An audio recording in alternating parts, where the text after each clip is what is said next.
Now, this is an interesting chapter. It will answer a lot of your questions regarding our planet Earth. One of the biggest questions you should have in your mind is that why is the Earth the way it is? I mean, why is it uneven? Why is the surface of the Earth not smooth?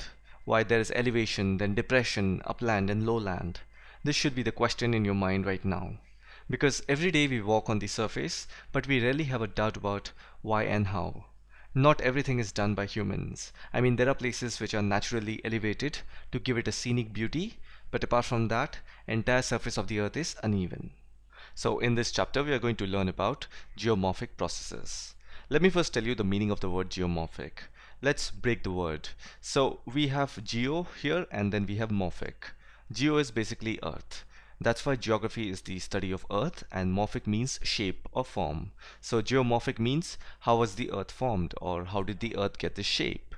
You see, there are two kinds of forces that acts on earth and it is constantly making it change. One is endogenic forces and the other is exogenic forces. One is internal and the other is external. I've made a video on this topic. The link is there in the description. Please do check it out. So this entire chapter is around this phenomena. I wish I could say we are done with the chapter, but let's just go ahead and finish this chapter. There's a question here that says, is it essential to distinguish geomorphic agent and geomorphic processes? Well, they are almost the same. I mean, the Earth's surface goes through both chemical as well as physical changes. Now, running water, groundwater, glaciers, wind, waves, and currents, etc., are exogenic forces. They act on the Earth's surface from outside, and they do both physical as well as chemical changes to the Earth's surface. But there's a process involved. It's not that quick that you and I can notice it instantly. It takes a while, and that's what the whole process definition is all about. I've made a video on how rocks turn into soil. You can see the process. It's like a step-by-step change that happens, and that's where this word process got associated as geomorphic processes. And when we see the term geomorphic agents, agents are like catalyst that is required for a change or a process to take place, without which the process is incomplete. So I hope you understood the difference between geomorphic process and geomorphic agents. They're just the same unless specified separately. Now we are going to read about endogenic processes. We have read about the meaning of this term endogenic. Endo means internal or inside. So these are the processes that takes place within the Earth's interior. So there's only one substance that's inside the Earth's interior, which has massive energy to cause all sorts of changes to the Earth's surface. And that is this hot molten material, which is known as magma. All sorts of big massive physiographic changes occur due to the movement and the heat generated by magma. Always remember this point. Now you will hear these two terms, diastrophism and volcanism. And we'll read about this going forward, but let me quickly tell you the meaning of the term diastrophism. It means a process that creates new landforms. So how are mountains created? When two crust plates come closer, the smaller one goes under the bigger plate, and that's how a portion of land gets elevated. Himalaya is a perfect example for that. So this entire process of making plain simple landform into folds, upland and lowland is called as diastrophism. We will read more about this. Now this point here is very important. The action of endogenic forces are not uniform. What it means is, if you look at the thickness of the crust, which includes both oceanic as well as continents, the thickness varies from place to place. It is not same everywhere. At some parts the thickness will be very less. In those specific parts, the chances of this molten material, which is magma, to come out of the crust is more likely to happen. And it is this magma which is responsible for both breaking as well as forming new land surface. So always remember the action of endogenic forces are not uniform. And just for the sake of argument, if it was uniform, then whatever that happened in the movie 2012 would get real. Everything would be destroyed. Now we're going to read in depth about the term diastrophism. The textbook definition says, all processes that move, elevate or build up portions of the Earth's crust come under diastrophism.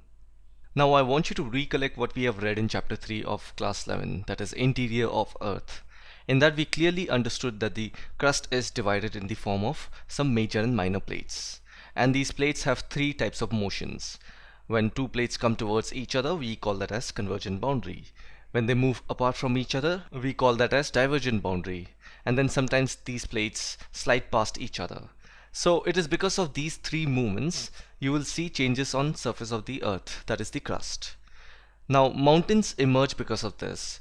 Then we have faults, huge cracks on the land surface because of this. So this is what is diastrophism. Now diastrophism is broadly classified into two types, that is epeirogenic movement and orogenic movement. The first one is epeirogenic movement. The word epeirogenic, let's break the word. The meaning of the word epeiros is land and genic can be derived from genesis, which means birth or origin. So together epeirogenic means the origin of land. Epeirogenic movements are vertical. So to make a piece of land, all the materials comes out from within the earth's mantle, that is the magma.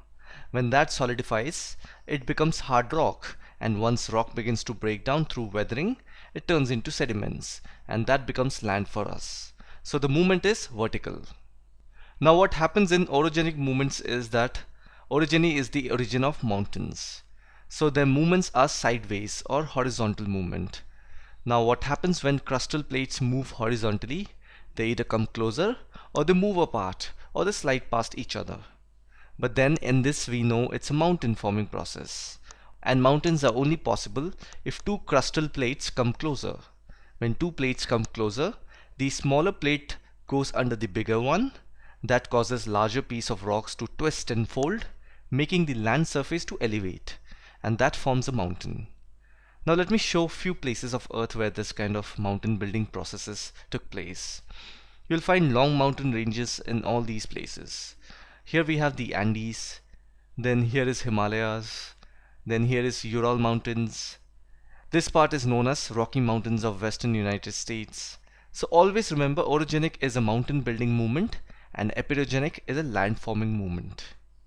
Now the next topic is volcanism. So basically it means how the molten magma comes out on the Earth's surface, and due to that many volcanic forms takes place. I've made a separate video on different types of volcanoes. The link is in the description. You can check it out. With that we now move on to the next topic, exogenic processes. I've told you the meaning of the word exogenic. Exo means external. So these include forces that acts on Earth's surface from outside. Now outside there is atmosphere and of course the sun, which is the ultimate source of energy. Sun heats up the land surface, and heating up also creates some changes, which we will read further. And atmosphere is responsible for wind, rain, ice, etc. Apart from sun and atmosphere, there is one more element involved in the creation of exogenic processes. And that is the gradients created by tectonic factors. By gradients we mean an inclined land portion. Mountains, plateau, valleys, these are gradients. They have slope, ups and downs. So these are gradients, and we also know how these landforms are created. It is due to tectonic activities. Remember that part where I said the crust is divided into some major and minor plates, and movement of these plates is called tectonic activity. So it is due to that mountains and other gradients are formed. So overall, the elements of exogenic processes are atmosphere, sun and tectonic factors. Another important point that you will see here is that gravitational force acts upon all earth material. Gravity is something that is keeping everything, including us, in contact with the earth's surface. There is no doubt about that, you know that, right? However, the critical point to understand here is that in a slope area, that is mountains and other upland areas, here due to gravity, the movement of many big and small rocks takes place. Now this is also something that you know it, standard physics. Probably you have also seen it. What's interesting in this is because of this downward force, stress is produced in these rocks. And stress in solid is created by only pulling or pushing. So here gravity is doing that. I hope you're understanding it. Because of this force, the shape of the rocks slowly changes or deforms. There's a term given to it, deformation. So gravity is producing stress, and the stress is what is breaking rocks and other earth materials. Quite fascinating, isn't it? I mean, we know rocks break, but the method behind that, when explained in a step-by-step reasoning manner, it sounds nothing less than a story. Now beside the gravitational stress, there's another stress that occurs in earth materials. It is called molecular stress. In the previous chapter we have read that a rock is a combination of tiny crystal particles that are cemented together. And if we go into the molecular level to see it, you'll see small tiny chunks of soil debris of the shape of atoms. They are packed together, and this is applicable in everything that we see around us. All the objects, materials, everything has molecules packed together in various forms and shape. So when stress builds up in between these molecules, they start to split. In other words, loosening of bonds between the grains. Now when these molecules split, the result can be seen all the way to the big rock cracking apart, and that leads to weathering, mass movements, erosion. I hope you're understanding what I'm saying. So far we have read about gravitational stress, molecular stress, then temperature and precipitation and tectonic factors. So these are the exogenic forces that is constantly weathering or wearing and tearing down the Earth's surface. And not every place on Earth is facing these forces in equal manner. It is working in different speed and different manner because there are different climatic regions on the Earth. So if you see, exogenic processes are largely dependent on temperature and precipitation. And these two are directly dependent on climate. And climate changes from place to place based on latitude. As we move away from the equator, climate turns from warm to cold. And because of that, we see various direct and indirect changes. Look at this question. What is the sole driving force behind all the exogenic processes? The answer is kind of arguable. Moments back we read that it is because of climate. Climate differs from place to place, and that's what causes the change in temperature, wind velocities and directions. But then if you think a little more and understand, change in climate is again dependent on sun, because sun is the ultimate source of energy. So sun is the driving force behind all the exogenic processes. Remember that. Another important thing that you have to understand is that factors like climate, sun, gravity, molecular stress, tectonic movement, these makes the exogenic processes happen. Now this is one part of the question, we know this. We now understand it. The second part is, which I believe is equally important, and that is exogenic geomorphic processes depend upon type and structure of rocks. Now you would say that, what do you mean? Rocks are rocks. They are meant to be weathered. So why give importance to rocks? Well, we have to consider this aspect as well because rocks are of different types and structure. And because of that, a particular rock may be resistant to one process and non-resistant to another. For example, some rocks weather quickly with the help of wind, and then there are some rocks that weather quickly with the help of water. And again, due to this difference in weathering, the shape and structure of the rocks are uneven. They are not same. And finally, this gives rise to differences in topography. That's why some mountains are rough, edgy and tall. Then some are flat, smooth and not so tall. And this all takes time. It does not happen in fortnight. That's why the process is unnoticeable. If you can recollect, then I have told you previously that endogenic forces affects the Earth's crust from inside. Now we just read how the outside forces changes the topography. This all brings down to one fact that Earth goes through tremendous changes in some form or the other. Now we'll talk about weathering. So weathering is an action caused by climate or weather on the Earth's material. And it all goes through a number of processes. And we have read about those processes. So that's how it breaks the rocks into small fragments. Now weathering is of three types. They are chemical weathering, physical weathering, and then there is biological weathering. Let's read about each one of them. The first one is chemical weathering processes.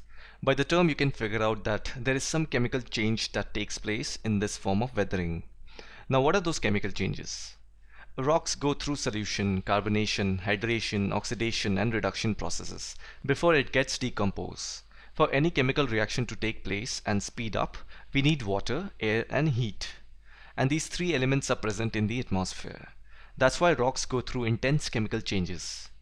We will quickly go through these individual chemical changes so that you can understand it better and what it feels like to be a rock. The first chemical change is solution. Anything that dissolves in water or acids becomes a solution. It removes the solid part of the rock by dissolving its minerals. It basically split or disintegrates. Rocks contain minerals like nitrates, sulfates and potassium, and these dissolves in water during rainy climate. Minerals like calcium carbonate separates from limestone, then salt, or as we call it, sodium chloride. It separates from rocks through the process of solution. The second chemical change is carbonation. Now carbonation is the reaction of a carbonate and bicarbonate with rock minerals. Carbon dioxide from the atmosphere and air is absorbed by water to form carbonic acid that acts as a weak acid, which removes minerals from rocks. That's the effect of carbonation. Then third chemical change is hydration. Hydration is the chemical addition of water. During rain, rock minerals take up water and expand. This expansion causes an increase in the volume of the rock material. And we have read how over time, due to expansion, rocks split or disintegrates because the minerals in the rock continuously contract and expand during wet and dry climate.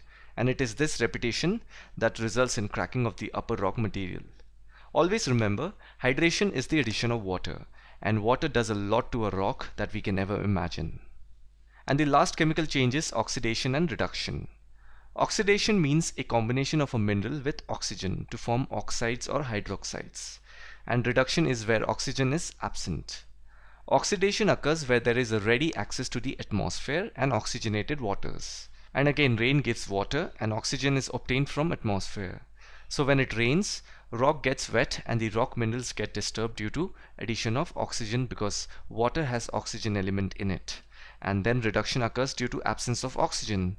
Such a condition can be found under the water table. As you go deeper in sea, due to lack of oxygen, scuba divers carry an oxygen cylinder, and that is where reduction takes place. And there are many rocks below the table that goes through this kind of reduction. Otherwise, the rocks that are above in the surface face oxidation due to rain. So these were the chemical changes that a rock goes through. Now we will read about physical weathering processes. Physical weathering is also called as mechanical weathering. And this process is dependent on some applied forces like gravitational forces, then expansion forces due to temperature changes, and finally water pressure. Most of the physical weathering processes are caused by thermal expansion and pressure release. Always remember these two terms, thermal expansion and pressure release. Now we'll go through some different types of weathering that comes under physical weathering. The first one is unloading and expansion. When you look at a huge chunk of rock, probably of the size of a small mountain, you'll notice that on top of it, there will be a layer of rock or some soil. This layer faces continuous erosion because it is exposed to water from rain as well as wind activity, and it gets eroded or removed with time. However, you must understand that this top layer creates pressure on the underlying rock, and due to that, the underlying rock gets fractured into sheets which lie perpendicular to the direction in which pressure is released. And if you look at this picture, you can see how the top layer cracks and breaks into sheets of rocks. The second one is temperature changes and expansion.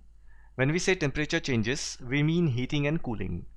Now with rise in temperature, that is when a rock is exposed to sunlight, the temperature of the rock will increase and the rock itself will expand a little. Because every mineral in a rock expands and pushes against its neighbor, and as the temperature falls, that is after the sun sets, the rock cools down and contracts back down to its original size. Now this continuous movement makes the rock weak due to continuous fatigue, because over a long period of time, this can actually cause the molecules that make up the rock to decay and causes cracks in the rock structure. And then not to forget, water can get into those cracks and speed up the process of splitting. The third type of weathering in physical weathering is freezing, thawing, and frost wedging. Frost wedging is a type of mechanical weathering caused by frost and ice. Water expands when it freezes, and repeated cycles of freezing and melting slowly weakens the structural integrity of porous and cracked rocks. This process is most effective at high elevations in mid-latitudes, where freezing and melting is often repeated. We have also read that as we move away from the equator, the temperature falls. So mid-latitudes areas are ideal, because here freezing as well as melting both occurs compared to areas where there is only ice and glacier. And the fourth type of weathering is salt weathering. Now always remember this, salts in rock expand due to thermal action, that is heat, and also due to hydration and crystallization, that is when it comes in contact with water. Rock contains variety of salts like calcium, sodium, magnesium, potassium, and barium. They are usually found in granite. These all salts have the tendency to expand. So if the rock is in the desert, then due to high temperature of the sun rays, the salts in the rock will expand and push the walls of the rock. It will eventually make the pores of the rock bigger, and finally the rock will split. So here's an example of salt weathering of granite at the French Mediterranean coast. So you can see how the granite rocks are disintegrating. Here both the water from the sea and the heat from the sun is acting on the rocks and making the salt weathering process work fast.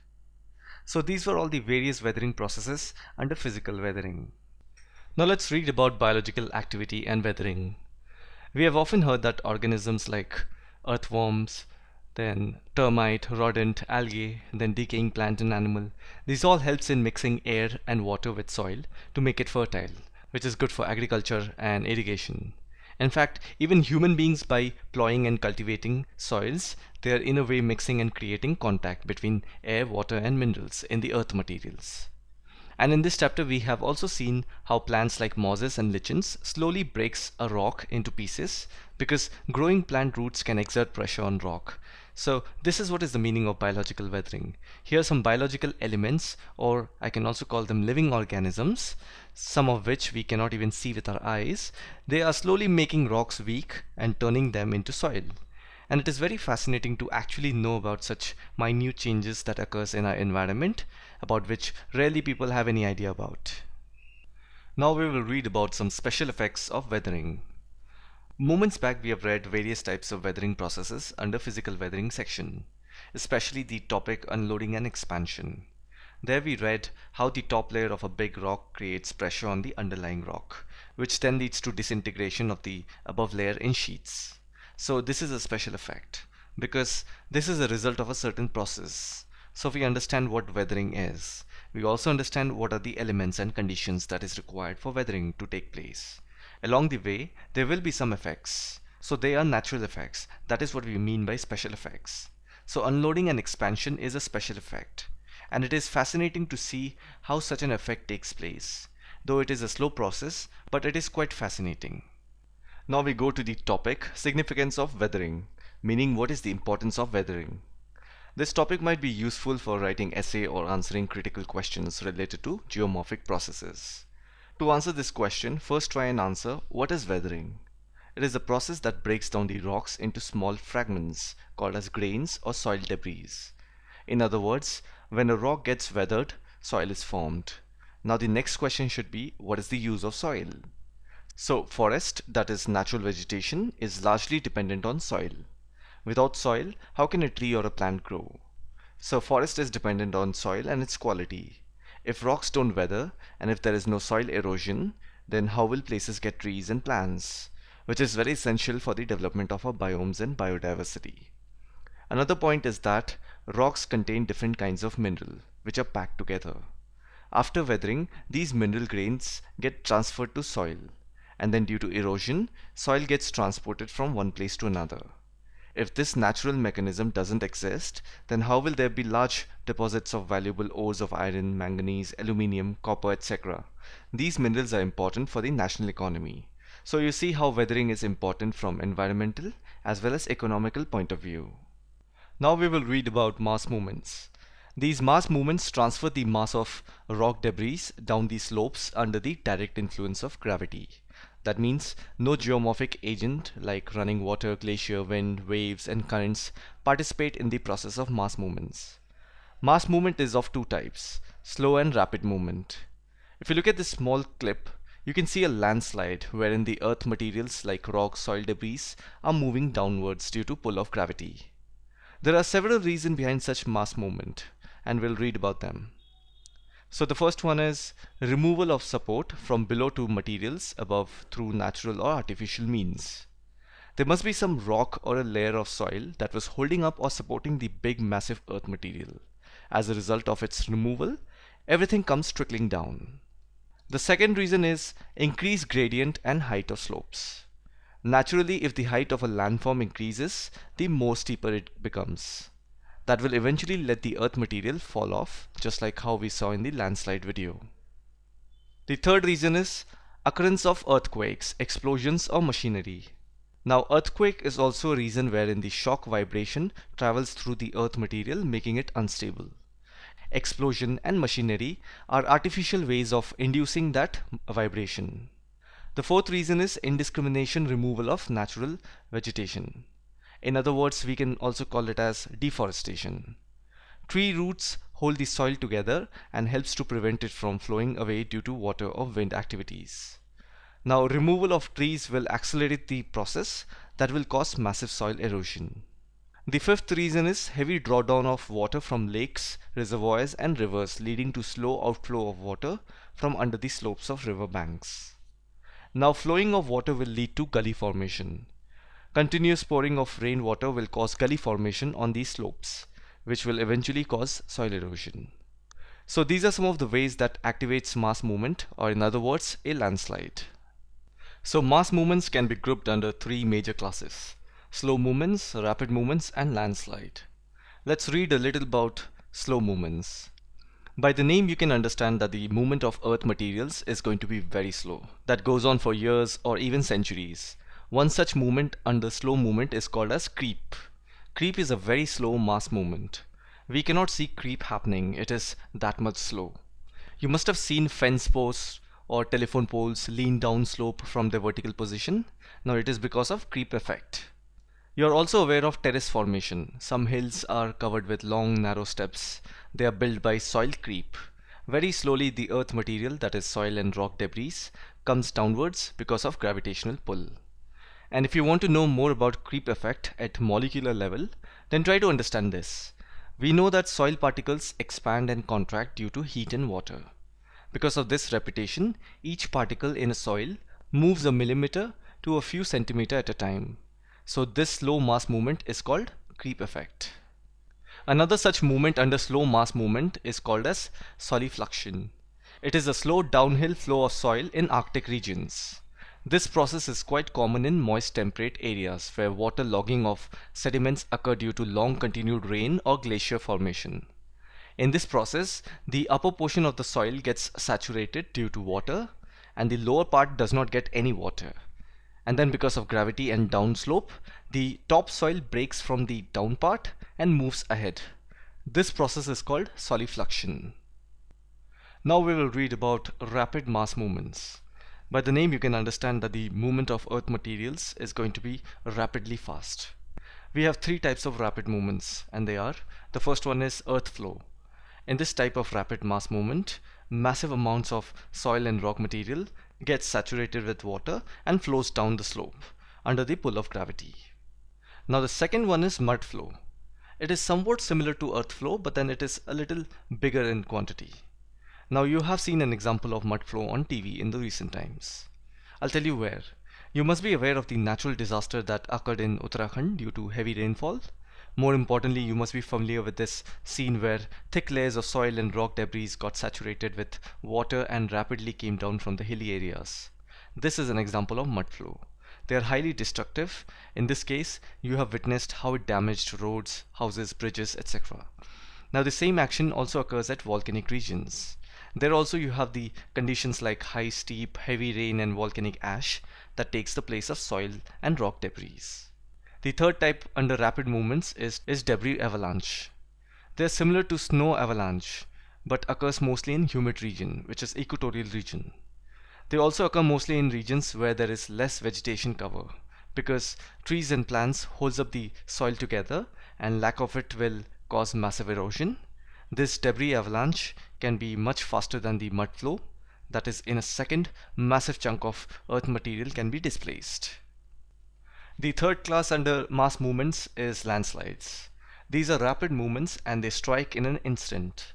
The earth materials involved are relatively dry, and landslides depends on the nature of discontinuities in the rock, the degree of weathering and the steepness of the slope. So based on this, there are certain types of landslides, and they are: the first one is slump. So what happens in this is, you see this piece of landform or mountain. This is the steep area. From here, when the earth material, that is soil and rock debris, when it breaks and slides downwards, this creates a curved surface. It's as if a scoop of mud has been taken. In a slump, this portion of the mountain moves only a short distance. If you look at this figure, you can see the initial position of the slope of this mountain, and after the occurrence of slump, there is curved surface and the earth material doesn't go very far. The second one is debris slide. A debris slide is moving mass of loose mud, sand, soil, rock, water and air that travels down a slope under the influence of gravity. The moving material must be loose and capable of flow. Have a look at this clip and you can understand what is a debris slide. The third one is rock slide. By the name you can figure out that a single large piece of rock gets detached and slides downwards, which is very fast and destructive. Have a look at this clip in which you can see a rock slide in Switzerland. So these were different types of landslides, and this constituted the third part of mass movements of earth materials. Now we're going to read about process of soil formation. I'm going to make this topic easier to understand, hence I'll show it to you with the help of illustration. So let's look at it. So what is the process of soil formation? There's another term given to it. It is called pedogenesis. The person who studies soil is called pedologist. Now when we think of soil, these are tiny debris or particles. And where do these particles come from? Now that's the first question in soil formation. It all starts with weathering of rocks. Weathering is an exogenic force. Rocks get weathered due to activities of wind, glaciers, rivers, rain, waves, and currents. So these are agents that help in weathering rocks. But how does it happen? That's what we'll see now. So when it rains, water falls on the rocks and they sweep into the cracks of rocks and freezes. Frozen water expands, and that exerts pressure on the walls of the rock.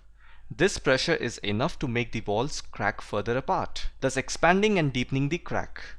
This is what happens to the city roads and footpaths. That's how they crack. Another way rocks crack is due to the actions of plants and animals. Some plants like mosses and lichens are capable of growing without soil on bare rock.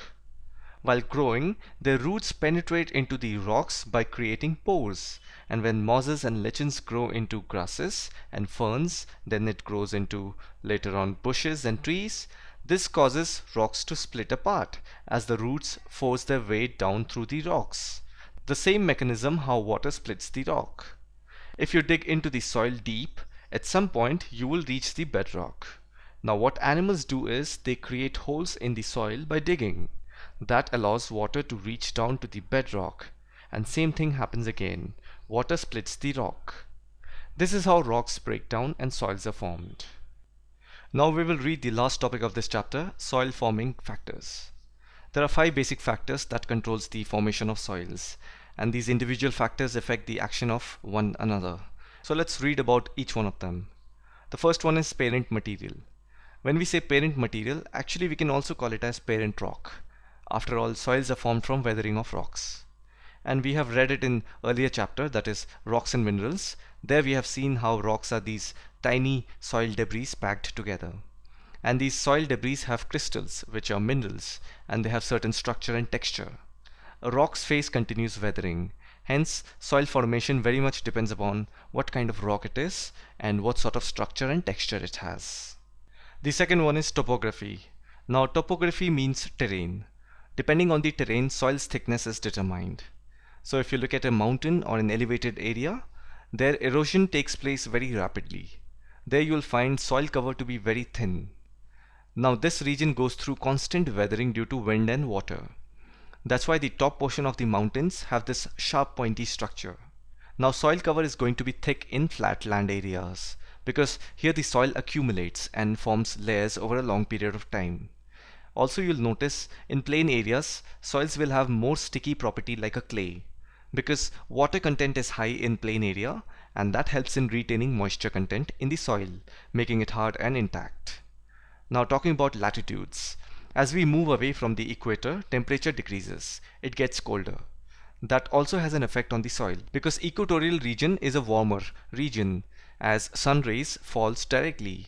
This warms up the soil, and due to that we can see different forms of vegetation like tropical forest, deciduous forest. And as we go away from the equator, soils facing cooler temperature have some other form of vegetation on it. So topography does matter in determining the quality of soil. The third factor is climate. When we hear the word climate, 2 things come to our mind. One is moisture, that comes from water in the form of rain or snow, basically precipitation. And the second thing is temperature. Is it warm, cold, or moderate? Because temperature and moisture both are important factors in the formation of soil. And I'll tell you how. So water is responsible for downward transportation of soil components. Areas with high rainfall are a perfect example. Here, due to so much of rainwater, so rocks consist of silica in abundance. water removes silica from rock, and this is called as desilication. And during warm climates or high temperature, evaporation takes place. You know what evaporation is. It brings the groundwater to the surface by capillary action. And then water evaporates and leaves behind salt. And then those salt becomes hard crust, which are also known as hard pans. And you must have heard about this rock called kankar. Basically, it is calcium carbonate. So this rock is formed from hardening of salt residue.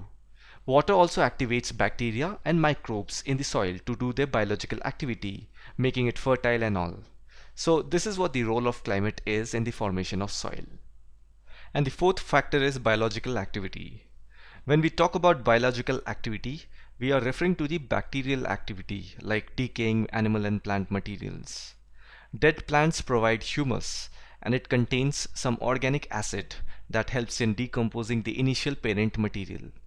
So look at it this way. Imagine a big piece of rock. Now it goes through weathering, water falls on it, wind rubs on it. Slowly plants like mosses and lichens starts to form on the rocks.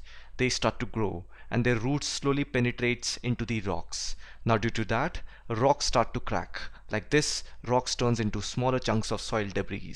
And over the time, animals, plants, and then microorganisms, earthworms, etc., all these slowly starts to alter the chemical composition of the soil. And this changes the soil composition from what was a rock at some point to a now soil of different composition. This is the effect of biological activity. One more point is that bacterial activity differs in cold and warm climates. What I'm trying to say is, when the soil is cold and when the soil is warm, in both cases, bacterial activity will be different. In cold climates, bacterial growth is slow. Ever wondered why we keep some foods in the fridge? It is because cold temperature keeps microorganisms such as bacteria, mold, yeast from growing and harming the food. Now in tropical and equatorial climates, the bacterial growth and action is intense. That's why in summer, if you keep your food items out of fridge, it gets spoiled. Then nitrogen fixation is high in warmer region. Then animals like ants, termites, earthworms, rodents, they feed on soil and their movement makes the soil up and down, which changes the texture and chemistry of the soil. And the fifth factor is time. I think we all can agree that time is an important factor in creation of many stuff that we see around us. Here it says the length of time the soil forming processes operate determines maturation of soils and profile development. A soil becomes mature when all soil forming processes act for a sufficiently long time, developing a profile. Everything that we read in this chapter, from weathering, erosion, denudation, biological activity, fixing and mixing, everything needs time. And with this, we have come to an end of this chapter. The question answer can be found on the website. Make sure you check it out once after you have understood this video lecture. The link is in the description. Do check it out. Alright then, thanks for watching and I'll see you in the next one. If you want to see more of such educational content, make sure you're subscribed. By doing so, you'll get an alert when my next video comes. Thanks for watching and I'll see you in the next one.